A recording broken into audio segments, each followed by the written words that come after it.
Olá pessoal, eu sou a Débora e hoje eu vim recomendar para vocês o meu romance favorito até hoje, que é O Morro dos Ventos Uivantes, da escritora Emily Brontë. Mas antes de falar do livro propriamente dito, da sua história, eu preciso falar sobre as irmãs Brontë, porque na família delas aconteceu algo muito raro e extraordinário. As três irmãs tinham talento para a escrita. Então a Emily escreveu esse único romance e a Charlotte escreveu Jane Eyre, Ela publicou Jane Eyre antes de O Morro dos Ventos Uivantes. Inclusive, foi graças a esse livro aqui que nós tivemos essa grande obra publicada. E aí essa edição que eu tô mostrando para vocês, eu vou deixar a capa bonitinha aqui no vídeo, também é da editora Zahar, desse selo Clássicos, e essa edição aqui, ela é comentada e ilustrada. E aqui eu tenho, de outra editora, a Martin Clarin, esse Agnes Grey, que foi escrito pela Anne Brontë.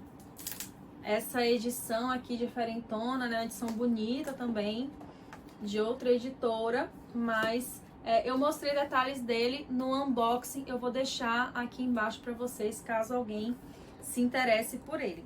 Mas voltando então para O Morro dos Ventos Uivantes. Esse aqui é um romance vitoriano, que ele é do século XIX, como eu falei. A primeira edição dele foi publicada em 1847, e as irmãs juntas já haviam escrito um livro, se eu não me engano, de contos ou era de poesia, mas esse livro não foi bem aceito, não chegou a ser publicado. Porém, a Charlotte com Jane Eyre conseguiu a primeira publicação. E aí depois a Emily mandou esse livro aqui para a mesma editora, e aí o editor achou que seria melhor colocar como se fosse da mesma autoria de Jane Eyre.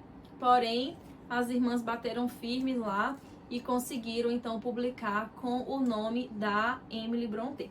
Na verdade, a primeira edição de cada um desses livros foi publicada com o pseudônimo, um pseudônimo masculino, porque na época ainda havia muito preconceito, ainda estava muito forte o preconceito em relação às mulheres, e especificamente aqui no caso da literatura. Então elas adotaram pseudônimos neutros, que tanto serviria para um homem quanto para uma mulher. Só depois, de um tempo, a autora já tinha até falecido, se eu não me engano. Mas enfim, só depois de um tempo é que eles revelaram o verdadeiro nome da autora. A autora, ela faleceu aos 30 anos com sintomas de tuberculose. Então ela publicou esse livro com 20 e poucos anos, e aos 30 ela já havia falecido. Então ela viu a sua obra publicada, a primeira edição, que saiu 3 anos antes da sua morte, porém ela não chegou a ver o quanto as pessoas amaram o seu livro, porque no primeiro momento algumas pessoas estranharam bastante, muitas pessoas estranharam, porque é um romance, mas é um romance extremamente sombrio.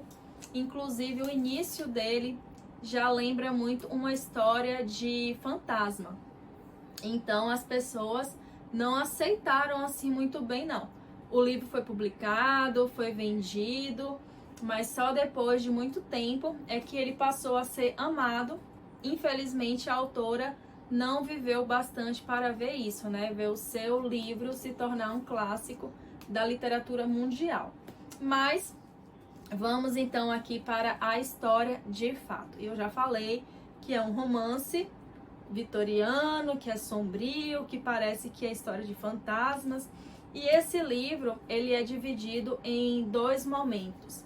E aí, antes de entrar de fato aqui nessa história, eu preciso dizer que vai ser inevitável contar alguns spoilers, muitos spoilers, porque o que acontece? Como ele é dividido em 2 partes, eu preciso falar da primeira para chegar na segunda, para poder até vocês entenderem, com relação aos personagens. Os personagens que estão na segunda parte do livro não estão na primeira, alguns. E alguns que estão na primeira não estão na segunda. Então, assim, não dá para falar da segunda parte sem falar da primeira e vice-versa. Mas o que acontece? Esse livro aqui, para mim, e eu acredito que para muitas pessoas, não tem muito essa questão de spoiler, porque não é um suspense policial que, se você souber quem é a pessoa, vai estragar. Se você souber o final, vai estragar a história. Esse livro, inclusive, é para ser lido e relido. Eu já fiz 2 leituras dele e pretendo fazer no início do próximo ano uma segunda releitura, né? E assim, quando eu li pela segunda vez, eu percebi alguns elementos que eu não tinha percebido na primeira leitura. Eu matei a saudade dos personagens, matei a saudade dos diálogos, das emoções que estão aqui contidas. Então, assim, esse livro aqui não é uma questão de spoiler, tá? É uma questão realmente de experiência, de você conhecer os personagens, o desenvolvimento deles, seus relacionamentos conturbados. Então, na minha opinião, não estraga se você já souber o que acontece. Mas caso você realmente não goste de forma alguma de saber absolutamente nada antes de ler, né, de nenhum spoiler, então talvez esse vídeo não seja pra você, tá bom? Então me desculpe, mas realmente não tem como. Eu pensei muito como é que eu poderia fazer essa resenha sem spoiler, mas não, eu acho que não tem como. Inclusive as resenhas que eu assisti sobre esse mesmo livro continham spoilers, então não tenho muito como fazer diferente, tá bom? Mas então tá bom. Vamos agora para essa narrativa bastante sombria e romântica. Então, indo para a história, eu não vou começar pelo começo dessa narrativa. Eu vou começar pelo início dos personagens, a primeira geração dos personagens. E tudo começa com o senhor Earnshaw. Ele era um fazendeiro, dono da propriedade, o Morro dos Ventos Uivantes. Naquela época, era comum dar nome à propriedade. E ele está retornando de uma viagem, de tempos em tempos ele viajava a trabalho, ele está retornando e os seus filhos estão ali ansiosos pela chegada do pai. Ele é casado, tem um filho de 14 anos, que é o Hindley, e tem a Cat, que é um pouco mais nova. Então, os filhos estão ali aguardando a chegada desse pai, o pai chega, só que além de presentes, ele traz consigo um garoto. É um garoto sujo, faminto, magro, um garoto de rua que ele encontrou perambulando, e esse garoto não tem nome. Então o que o senhor Earnshaw faz é acolher, levar para casa e dar a ele o nome de filho dele que faleceu ainda recém-nascido ou muito pequeno, aqui não especifica, mas não dá o seu sobrenome. Então é um adotivo ali, um filho adotivo não oficial, né? Não está documentado, mas é muito bem tratado por esse pai adotivo. A dona da casa não vê com bons olhos. O menino mais velho, que é o Hindley, morre de ciúme, já não gosta, já cria antipatia pelo Heathcliff, porque acha que vai ter que dividir a atenção do pai, a atenção da irmã, porque essa sim logo de cara gosta do menino, já se vê como irmã dele e já fica com ele pra cima e pra baixo, já forma uma grande amizade.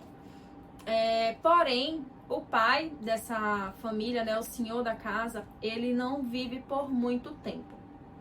Enquanto ele estava vivo, o garoto órfão era protegido, mas após a morte, né, desse pai adotivo, o Heathcliff fica à mercê do novo senhor da casa, que é o Hindley. E esse rapaz é bastante cruel com o Heathcliff. E aí a gente começa a ver todo o preconceito pelo qual o Heathcliff sofre, né, passa, e também os abusos, a crueldade, a violência, enfim. De filho adotivo, ele passa a ser tratado como um criado da casa. O tempo vai passando, o relacionamento dele com a Cat vai ficando cada vez mais amoroso, e aí de irmãos eles passam a ter já aquele amor infantil. A Cat, ela é uma personagem insuportável. Ela tem uns momentos que ela até é melhorzinha, mas de um modo geral ela é uma garota muito mimada, egoísta e cruel. inclusive com as pessoas que ela ama. Ela não ameniza muito, não. Então ela é uma personagem bem difícil. Não tem personagens agradáveis aqui nesse livro, com exceção do pai da Cat, mas todos os outros, assim, não são personagens agradáveis. Tem os que são cruéis e tem os que não são cruéis, mas que nem por isso são bons personagens, bonzinhos, agradáveis, sabe, assim, que você vai simpatizar, que você vai ter uma empatia. Isso não acontece aqui nesse livro. Mas enfim, então voltando pra Cat, ela é essa menina mimada, mas o Heathcliff é louco por ela e ela é louca pelo Heathcliff. Ele também não é um personagem fácil. Ele é um menino rancoroso, até pela história de vida dele, né? Então o Heathcliff também não é um menino agradável. Ele é fechado, ele é mais taciturno, ele é meio azedo, sabe? O que é compreensível pelo histórico dele. Mas enfim, então nós temos ele com essas características, a Cat com as dela, mas eles se amam e ficam bastante tempo juntos, brincando, enfim. Até que a Cat, eles vão até uma casa vizinha, assim, vizinha entre aspas, né? Uma localidade mais próxima. E lá mora uma família rica, que são os Linton. E a Cat acaba sendo atacada pelo cachorro da família. E essa família resolve cuidar dela por alguns dias. O Heathcliff é visto com maus olhos, né? O pessoal fala que ele é cigano, que ele é sujo, que ele é criado e distrata ele. E a Cat nem por um instante defende o seu amigo. Quando ela volta para casa dela, ela está diferente, ela está mais refinada, está com mais pose do que ela já tinha antes. E ela está com o plano de casar com o Edgar Linton, que é o filho da tal família. E bom, então é após esse retorno da Cat para a sua casa que as coisas começam a mudar, porque ela vem com esse plano de casar com o Linton e um belo dia ela está conversando com a governanta, a Ellen, sobre os seus planos, e a Ellen fala sobre o Heathcliff, né? Fala assim, mas vocês vivem juntos, como é que vai ser? Você vai abandonar o Heathcliff?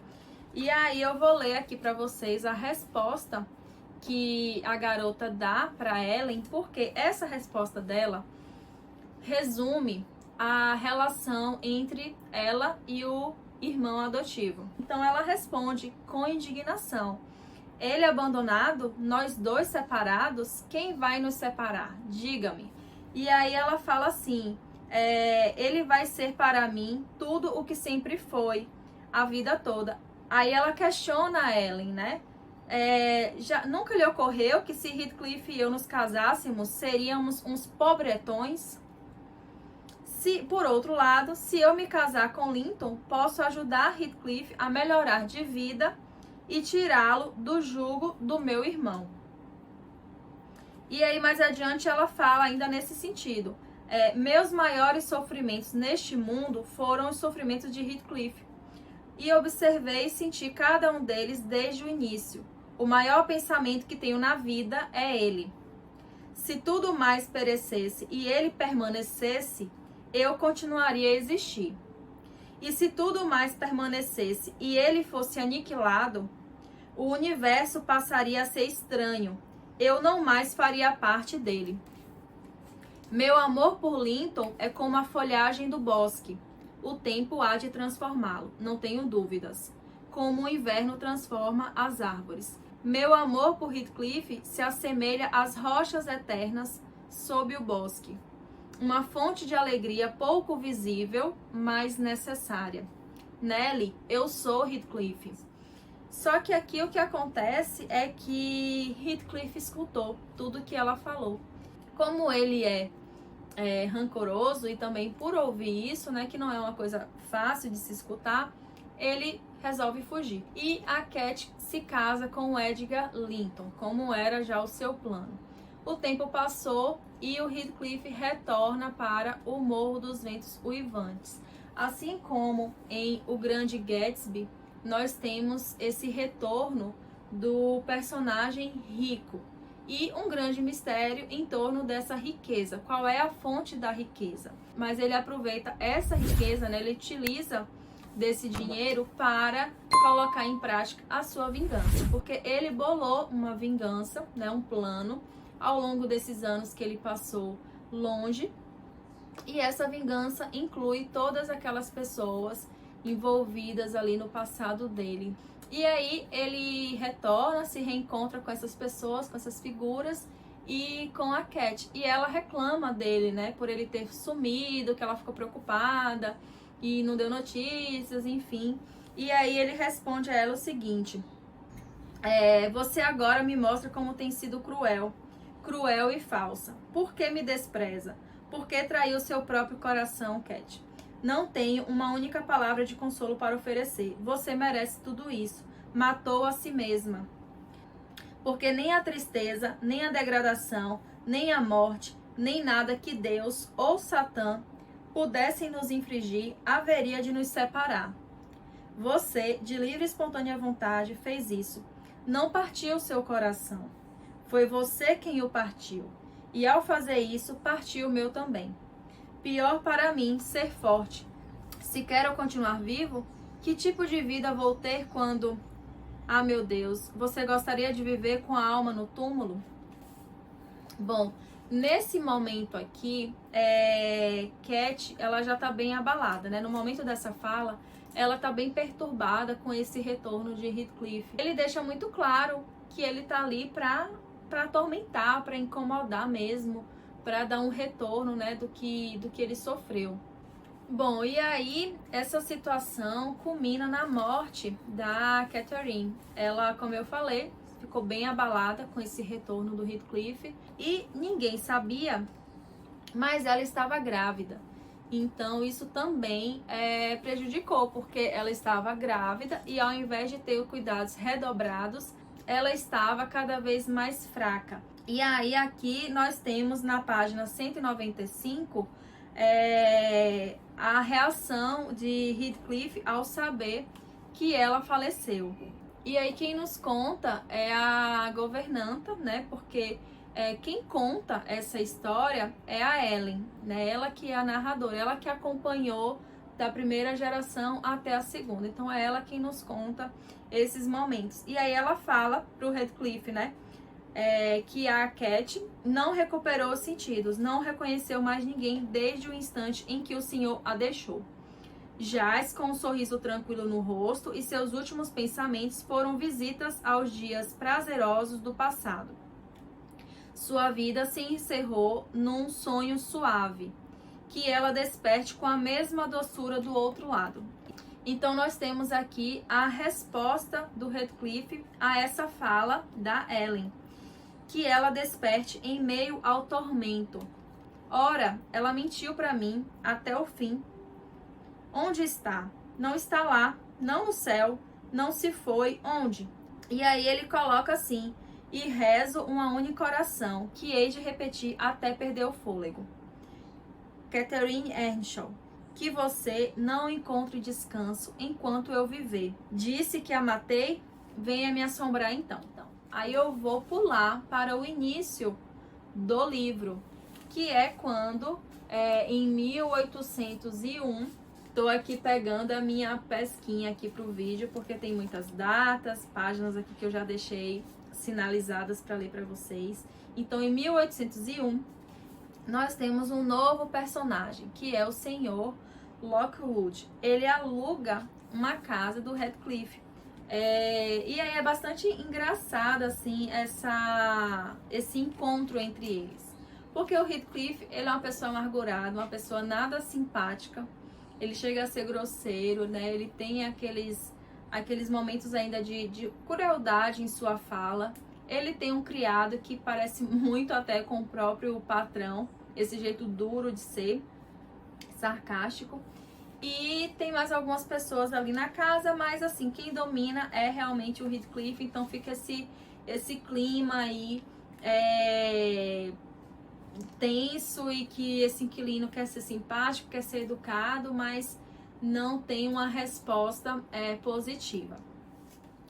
E aí a parte que eu falei, né, que parece até que é uma história de fantasma, é porque acontece o seguinte: esse inquilino, que é o senhor Lockwood, ele um dia resolve dar um passeio lá pela propriedade e percebe em um determinado ponto que vai haver uma nevasca. E ele está mais próximo do Morro dos Ventos Uivantes do que da casa que ele alugou. Então ele vai para a casa do Heathcliff. Chegando lá, ele é super mal recebido, ninguém quer ele ali, ninguém faz questão de disfarçar, né? Ninguém se dá o trabalho. E ele percebe, mas é melhor ele estar ali do que encarar uma nevasca. E chega o horário, né, das pessoas se ajeitarem para dormir e a governanta coloca ele em um quarto. Ele então encontra uns livros e uma bíblia com o nome de Catherine Earnshaw. E acha também um diário. Começa a ler algumas passagens e cochila. Ele é despertado com o barulho de galhos batendo na janela. Pelo menos parecem que são galhos. Então ele abre a janela e tenta agarrar esses galhos para poder tirar e acabar ali com aquele barulho. Só que o que acontece é o seguinte. Aí eu vou ler aqui para vocês também, para ficar bem certinho como está aqui no livro, a página 52. Ele tentando ali pegar o tal do galho, aí acontece o seguinte: em vez disso, meus dedos se fecharam sobre os de uma pequenina e gélida mão. E aqui ele é o narrador. Nessa primeira fase aqui do livro, esse senhor Lockwood é o narrador, diferente da outra parte que eu estava contando para vocês, que quem narra é a Ellen, que é a governanta. Aí ele fala que o horror intenso do pesadelo me invadiu. Tentei puxar de volta o braço, mas a mão se apoderara dele, e uma voz extremamente melancólica soluçou: Deixe-me entrar. Deixe-me entrar. E aí ele pergunta: quem é você? E a voz responde: Catherine Linton. E jamais vou deixá-la entrar, nem que fique aí pedindo por 20 anos. Aí ela responde: já faz 20 anos. 20 anos. Estou perdida faz 20 anos. E aí eu achei essa parte assim fantástica. E ele, né, faz aquela... acaba fazendo um barulho. E Heathcliff acaba indo para lá para ver o que está acontecendo. E o inquilino ali o Lockwood super abalado, nervoso, ele acaba falando: se aquele demônio tivesse entrado pela janela, provavelmente teria me estrangulado. Não vou mais tolerar as perseguições de seus hospitaleiros ancestrais. Não era o reverendo fulano de tal parente seu pelo lado materno? E esse diabo de Catherine Linton ou Earnshaw, ou fosse qual fosse o nome dela, deve ter sido trocada no berço. Que alminha perversa, disse-me que andava pela terra, penando pela terra, fazia 20 anos. Ele então tira o cara de lá do quarto, se tranca lá e fala, soluçando na verdade, né, lá para a janela. Entre, Cat, entre. Ah, por favor, uma vez mais, ó minha adorada, ouça-me desta vez, Catherine, por fim. O espectro mostrou um capricho digno dos espectros. Não deu sinais de existência. Então, como eu adiantei, esse livro aqui, ele retrata a vida de duas gerações impactadas pelo Heathcliff. Ele, enquanto menino, que já chega e dá uma desestruturada ali naquela vida familiar em O Morro dos Ventos Uivantes, e depois ele fica com essa segunda geração, sendo cruel, colocando ainda em execução seu plano de vingança que se estendeu a essa outra geração, e ele tem aqui um objetivo maior. Inclusive tem uma parte aqui, eu não vou ler para vocês para não ficar mais extenso, mas tem um momento muito perturbador aqui, porque se vocês ainda não perceberam quão perturbador é esse livro, tem uma parte aqui, já nessa segunda fase do Heathcliff, que ele paga um coveiro para abrir o túmulo da Cat. E ele pede para o coveiro fazer um buraco, quebrar, deixar uma passagem ali no caixão dela. E paga também para que quando ele morrer, esse coveiro o enterre ao lado de Cat. E que faça também esse mesmo buraco para que haja uma passagem entre o caixão da Catherine e o caixão do próprio Heathcliff. Então ele quer, né, se em vida ele não ficou com ela, ele quer ficar junto com ela durante a morte. Então é uma parte bastante perturbadora, inclusive pelos comentários que ele faz ali no momento. Então é nesse nível a obsessão entre os dois personagens. Mas assim, o ponto alto desse livro são os personagens, né? Eles não são simpáticos, mas eles são muito bem desenvolvidos, eles são muito complexos. E aqui não tem aquela coisa de bonzinho, né? O bem contra o mal, a fulana é boa, a cicrano é ruim. Não tem assim um vilão de fato, sabe? Porque até as pessoas que são ruins, elas têm os momentos de vulnerabilidade retratados aqui. Então eu acho que o ponto alto realmente do livro, para ele se tornar um clássico da literatura mundial, está nos personagens. E é por isso que fica aqui a minha recomendação, para que vocês conheçam esses personagens, né? Eu já fiz aí uma super apresentação deles, dos seus relacionamentos, suas trajetórias, mas ainda tem muita informação que eu deixei reservada para a leitura aí de cada um. Então, por favor, leiam, vocês não vão se arrepender. Como eu já disse, é um dos meus livros favoritos, né? E eu sei que é o favorito aí também de muita gente. E tem as suas adaptações para o cinema e para a TV. E eu recomendo a adaptação de 1992. É um filme maravilhoso e, na minha opinião, retratou muito bem a obra. Então está aqui a primeira resenha de um romance clássico aqui para o canal, né? Já que tem tanto suspense policial, então eu quis trazer algo diferente para vocês. E aí eu já comecei com o meu livro favorito. Então eu fico por aqui. Se você gostou do vídeo, clique em curtir, compartilha.